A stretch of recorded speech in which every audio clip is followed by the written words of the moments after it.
Hello guys, আসসালামু আলাইকুম।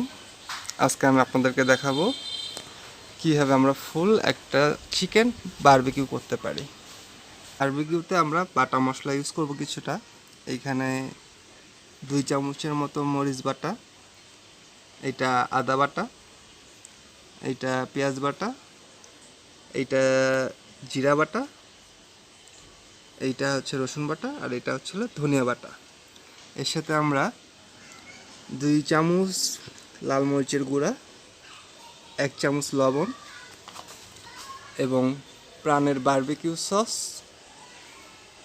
Soya sauce, প্রাণের টমেটো সস আর রাঁধুনি বারবিকিউ মশলাটা ইউজ করব আমাদের ম্যারিনেশনের জন্য। আমি 1.5 চামচের মতো সয়া সস দিয়ে দিলাম। 2 চামচ পেঁয়াজের বাটা দিচ্ছি।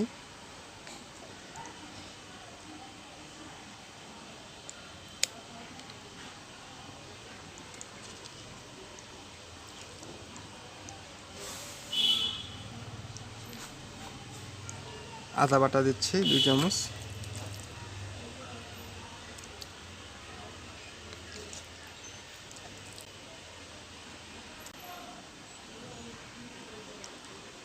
রসুন বাটা 2 চামচ।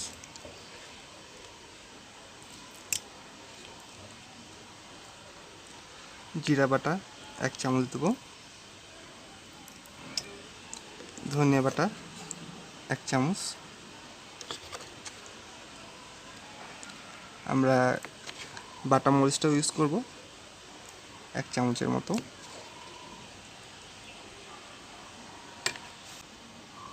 গুঁড়া মরিচ যে 2 চামচ ছিল ওইটা, প্লাস লবণ 1/2 চামচের মতো লবণ দেবো, কারণ আমরা জানি সয়া সসে লবণ আছে, সে অনুযায়ী আমরা 1/2 চামচ লবণ দেবো।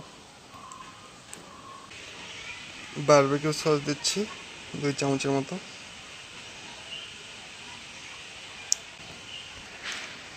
টমেটো সস দেবো 2 চামচ। প্রাণের রাঁধুনি গুঁড়া মশলা অর্ধেকটা আমরা যখন এটা বারবিকিউ করব তখন সরিষার তেলের সাথে মিশিয়ে ইউজ করব। সরিষার তেল অ্যাড করতেছি এখানে।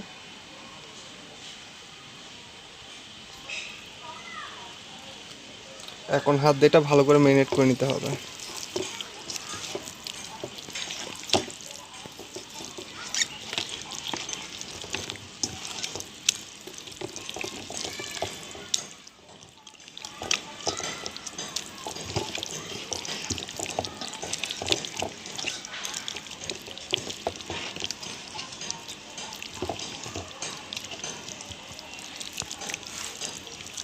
চিকেনটা কয়লার উপর তুলে দিয়েছি।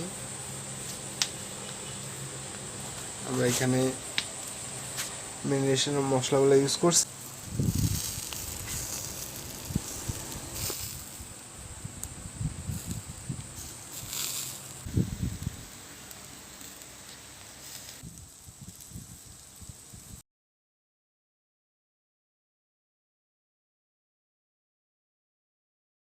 বারবিকিউ চিকেনটা রেডি, দেখতেই পাচ্ছেন কতটা ইয়ামি হয়েছে।